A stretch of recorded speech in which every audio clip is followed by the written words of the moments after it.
BBC Bangla আপনাদের স্বাগত। আজ আপনাদের সাথে লন্ডন স্টুডিও থেকে আছি মানসী বড়ুয়া, আর ঢাকায় আমার সাথে থাকছেন আকবর হোসেন।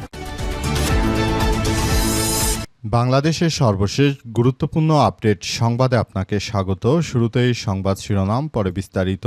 প্রথমেই জানাব, এনসিপির সংসদ সদস্য বিথিকাকে আইনি নোটিশ দিলেন আসিফ মাহমুদ। মিথ্যা অভিযোগে মানহানির প্রতিবাদে এনসিপির নেতা নাহিদ ইসলাম বিএনপির সংরক্ষিত নারী আসনের সংসদ সদস্য বিথিকা বিনতে হুসাইনকে আইনি নোটিশ দিয়েছেন।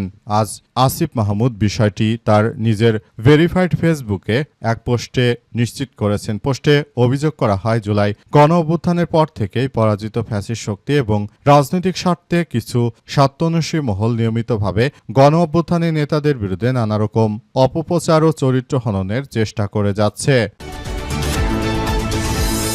এরপর জানাবো, জাতিকে যারা বিভক্ত করতে চায় তারাই জাতির দুশ্মন, বললেন ডাক্তার শফিকুর রহমান।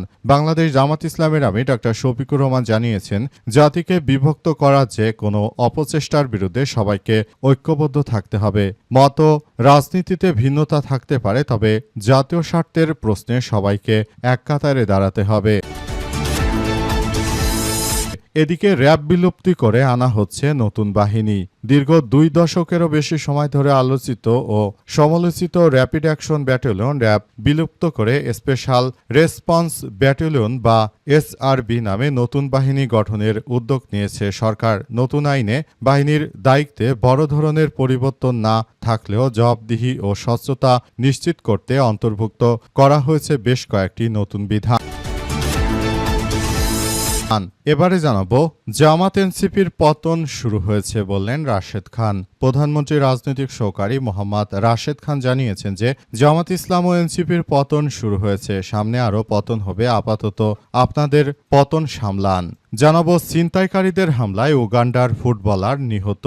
উগান্ডার ফুটবল অঙ্গনে নেমে এসেছে গভীর শোক। ছিনতাইকারীদের হামলায় প্রাণ হারিয়েছেন দেশটির জাতীয় দলের ফুটবলার ও এসসি ভিলার অধিনায়ক ডেভিড ওরি। মৃত্যুর সময় তার বয়স ছিল মাত্র 27 বছর। এবং সর্বশেষ জানাবো, মার্কিন গোলাবারুদ ঘাটতির তথ্য ফাঁস, দায়ীদের কারাগারে পাঠানোর হুঁশিয়ারি ডোনাল্ড ট্রাম্পের। ইরানের সঙ্গে যুদ্ধ পরিচালনার ক্ষেত্রে যুক্তরাষ্ট্রের গোলাবারুদের 80% শেষ হয়ে গেছে অবস্থায় তারা এখন ইরানের বিরুদ্ধে কোনো কার্যকর ব্যবস্থা গ্রহণ করতে পারছে না। অবস্থায় মার্কিন যুক্তরাষ্ট্র পুরোপুরি দিশেহারা হয়ে পড়েছে। আর যুক্তরাষ্ট্রের এই গোলাবারুদ শেষ হয়েছে সব তথ্য যারা প্রকাশ করেছে তাদেরকে কারাগারে পাঠানোর হুমকি দিয়েছে যুক্তরাষ্ট্রের প্রেসিডেন্ট ডোনাল্ড ট্রাম্প। তিনি বলেছেন যে আমরা নতুন করে বলতে চাই, যারা যুক্তরাষ্ট্রের বিরুদ্ধে এই ধরনের উস্কানিমূলক কার্যক্রম চালাচ্ছে তাদের কাউকে ছাড় দেয়া হবে না। প্রিয় দর্শক, এতক্ষণ শুনছিলেন সংবাদ শিরোনাম, এবারে বিস্তারিত। তবে তার আগে বন্ধুরা অনুরোধ থাকবে, এই সংবাদটিতে একটি লাইক দিন। এই চ্যানেলে আপনি নতুন হয়ে থাকলে আমাদের সংবাদটি দেখতে দেখতে চ্যানেলটি সাবস্ক্রাইব করে রাখুন। কমেন্ট করে বন্ধুরা আপনার মূল্যবান মতামত জানিয়ে দিন আপনি বিশ্বের কোন দেশ থেকে বা বাংলাদেশের কোন স্থান থেকে আমাদের সংবাদটি দেখছেন এবং শুনছেন। আর বন্ধুরা, সংবাদটি আপনার সোশ্যাল মিডিয়া ফেসবুকে শেয়ার করে বন্ধুদেরও দেখার সুযোগ করে দিন। গাজা যুদ্ধে আপনি যদি নিরীহ ফিলিস্তিনিদের ভালোবেসে থাকেন বন্ধুরা, কমেন্ট বক্সে কমেন্ট করে সারা বিশ্বকে আমাদের এই তাজা আপডেটটি দেখার সুযোগ করে দিন। এবারে বিস্তারিত, আর দেখতেই থাকুন আমাদের এই লেটেস্ট আপডেট তাজা সংবাদ। বিএনপির সংসদ সদস্য বিথিকাকে আইনি নোটিশ দিলেন আসিফ মাহমুদ। মিথ্যা অভিযোগ মানহানির প্রতিবাদে বিএনপির সংরক্ষিত নারী আসনের সংসদ সদস্য বিথিকা বিনতে হুসাইনকে আইনি নোটিশ দিয়েছেন জাতীয় নাগরিক পার্টি এনসিপির মুখপাত্র আসিফ মাহমুদ সজীব ভুঁইয়া। সামাজিক যোগাযোগ মাধ্যমে নিজের ভেরিফাইড ফেসবুক পোস্টে তিনি এই তথ্য জানান। পোস্টে অভিযোগ করা হয়, জুলাই গণ অভ্যুত্থানের পর থেকেই ফ্যাসিস্ট শক্তি এবং রাজনৈতিক স্বার্থে কিছু ব্যক্তি তারা জাতীয় নাগরিক পার্টি এনসিপির নেতাকর্মীদের বিরুদ্ধে বিভিন্ন মিথ্যাচার করে আসছে। এর মধ্যে বিকাশ নূর ও বিকাশ রাশেদ অন্যতম। তারা নিজেদের দলকে বাদ দিয়ে নতুন করে তারা বিএনপির সঙ্গে এসে দালালি শুরু করেছে। এই রাজনৈতিক দলটি এর আগে শেখ হাসিনাকে 3 বেলা মামা ডাকতো, এখন তারেক রহমানকে আব্বা ডাকে। তারপরও এই রাজনৈতিক দলের এই 2 নেতা এরা হচ্ছে পৃথিবীর সবথেকে নিকৃষ্ট দুই ব্যক্তিত্ব, যারা নিজেদের স্বার্থ হাসিল করার জন্য অন্য রাজনৈতিক দলে যুক্ত হওয়ার পর তারা জাতীয় নাগরিক পার্টি এনসিপির নেতাকর্মীদের বিরুদ্ধে যে ধরনের মিথ্যা প্রোপাগান্ডা ছড়াচ্ছে সেসব বিষয়গুলো নিয়ে মূলত আইনি নোটিশ দেওয়া হয়েছে।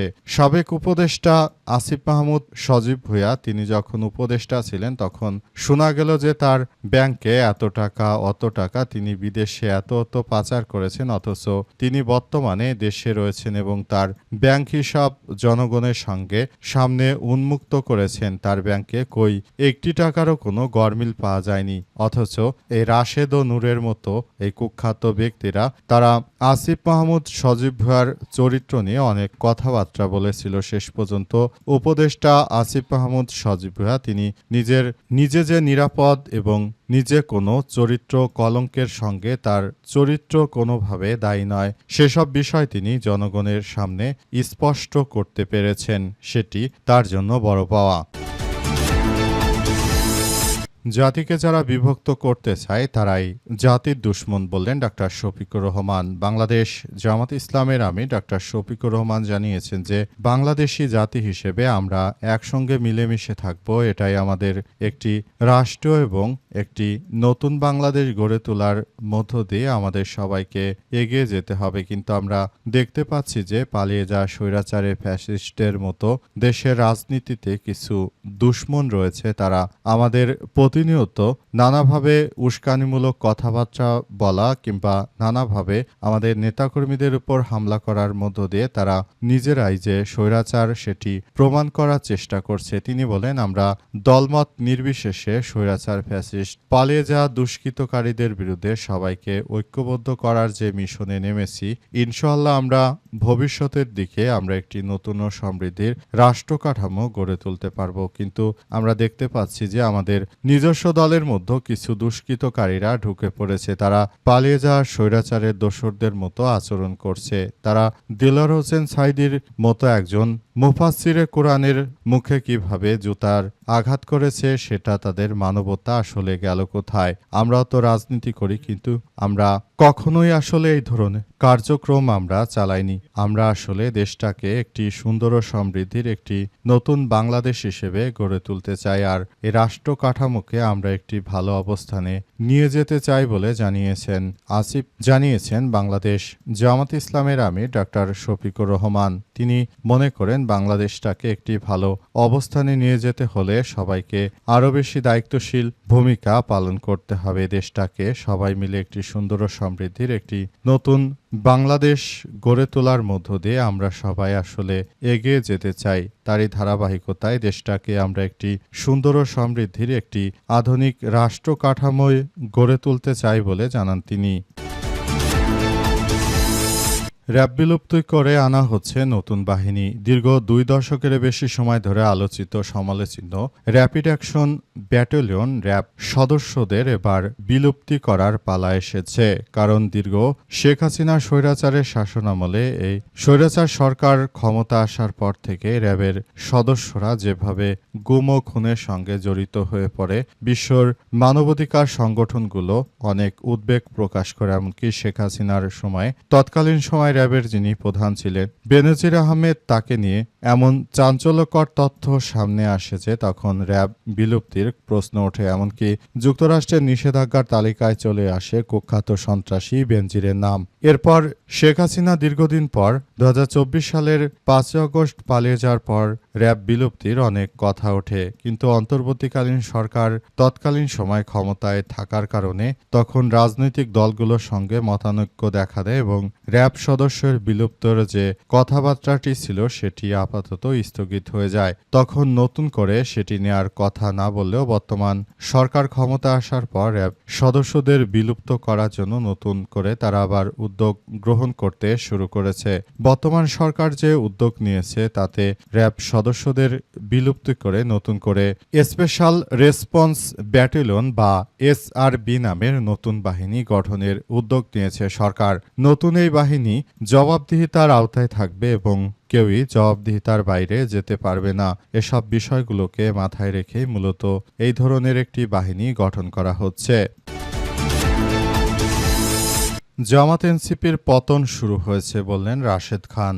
গণ অধিকার পরিষদের সাবেক নেতা, বর্তমান গণ অধিকার পরিষদ থেকে সুবিধাবাদী বিএনপির নেতা রাশেদ খান জানিয়েছেন যে জামাত ও এনসিপির নাকি পতন শুরু হয়ে গেছে। তাদের নিজেদের পতন ঠেকানোর জন্য তাদেরকে কাজ করতে উৎসাহ দিয়েছেন এই গণ অধিকার পরিষদের সাবেক নেতা এবং বর্তমান বিএনপির নেতা রাশেদ খান। তিনি বলেছেন যে জামাত ও এনসিপি নেতাকর্মীদের মগজে পচন ধরে গেছে, কারণ তারা আসলে দেশের মধ্যে কোনো ভালো কিছু দেখতে পায় না। তারা প্রতিনিয়ত সরকারের সমালোচনা সহ বিভিন্ন অনৈতিক প্রস্তাব দিয়ে যাচ্ছে। সেসব প্রস্তাব কখনোই আসলে বাস্তবায়ন করা সম্ভব নয়। তবে জুলাই গণ অভ্যুত্থানের সম্মুখ সারির দুইজন নেতা, তাদের মুখ থেকে প্রতিনিয়ত এই ধরনের মিথ্যাচার কথাবার্তা শোনা কারো পক্ষেই আসলে ভালো লাগে না। এই মুহূর্তে গণ অধিকার পরিষদের নেতা রাশেদ খান তিনি মূলত যে ধরনের কথাবার্তা এবং কার্যক্রম চালাচ্ছেন সেটি সবার জন্য খুবই